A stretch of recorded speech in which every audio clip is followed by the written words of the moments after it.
আসসালামু আলাইকুম everyone, welcome back to my channel. আশা করি যে যেখানে আছেন সুস্থ আছেন, নিরাপদে আছেন। আজকে আপনাদের সঙ্গে শেয়ার করব সকলেরই প্রিয় ইলিশ মাছের লেজ ভর্তা। তাহলে চলেন রেসিপিটি শুরু করা যাক।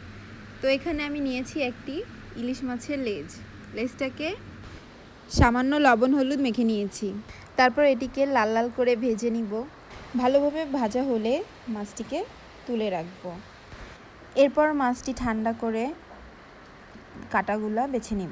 ভর্তাটি তৈরি করতে আমাদের যা যা লাগবে, এখানে আমি নিয়েছি লবণ, নিয়েছি শুকনা মরিচ, নিয়েছি পেঁয়াজ আর নিয়েছি ধনেপাতা।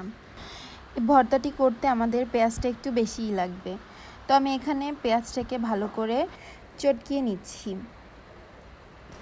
পেঁয়াজ আর মরিচ ভালো করে চটকানো হলে এর মধ্যে দিয়ে দিব সরিষার তেল। তারপর সব কিছু একসঙ্গে মাখিয়ে নেব।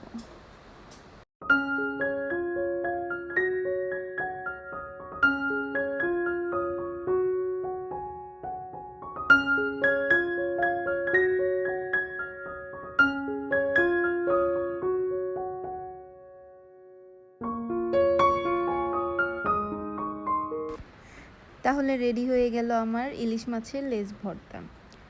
ভিডিওটি কেমন লাগলো অবশ্যই কমেন্ট করে জানাবেন। ভালো লাগলে অবশ্যই একটি লাইক দিবেন আর আমার চ্যানেলটি সাবস্ক্রাইব করে দিবেন। ধন্যবাদ সবাইকে। আল্লাহ হাফেজ।